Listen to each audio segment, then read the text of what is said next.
big boys. Justin Tafa versus Parker Porter. Who you got in this one?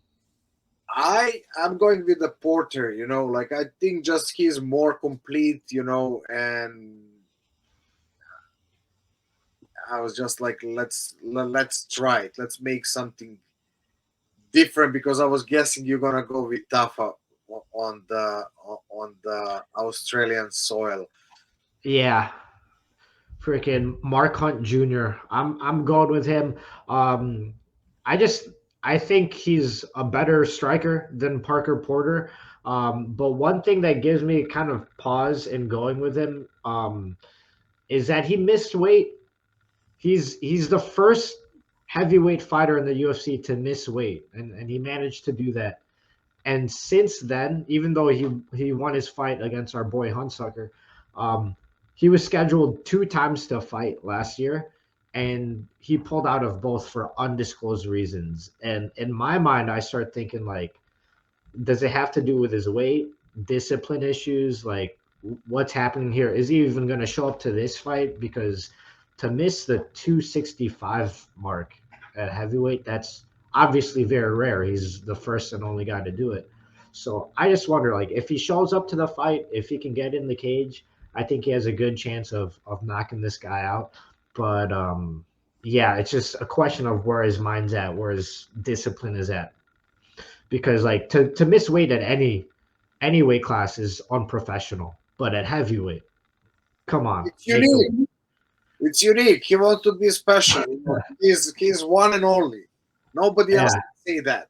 So yeah, but like talking about like he's too much relying, on that left swing.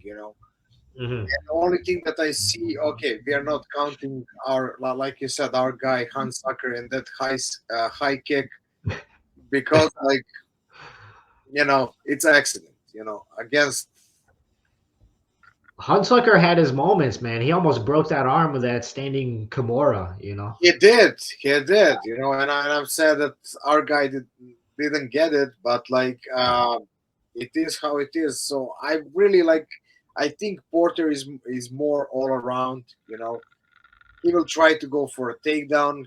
He's mixing kicks and punches, even though I think kicks is gonna be a trouble in this match, especially like how Justin likes to swing, and with the hmm kicks, he can be open to it. And like I mean, only two things that I like with Justin is like that power and that swing, but like even that put him to the trouble when he got KO'd in his debut. Because he was running like like a crazy with that swing and got KO'd and Yeah. sent to the dreamland really nicely by I think Cuban guy, if I remember good.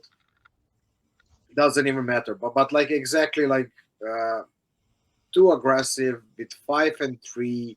Like how much is like he's like 2-3 in UFC, if I'm hmm not mistaken. So Yeah. and only other nice thing that I really like about Tafa is that uppercut. Front uppercut that he's using. He's really slicing nicely, and he's combining that with that swing. But like with two weapons, I mean, you can do that only in heavyweight. Or other Yeah. category, he wouldn't even fight in the local shows. So no skills, just like power, and we're gonna see. And a big guy. Yeah, I think this is one of those fights where they need to have more like hometown boys on the card, and this is a heavyweight to open up the show. I But I agree. I agree. Let's I talk. think I think he can get it done. One thing that's in my opinion going well for Porter is just his activity. Like I think taking the whole year off, might not be the best for Tafa, especially if he has weight issues. But still, I think he can put it together for this one. Yeah, very possible, and that's only like not even lucky KO, but like by KO. But like Yeah. I see, like and why I pick Porter, like he has more weapon to win.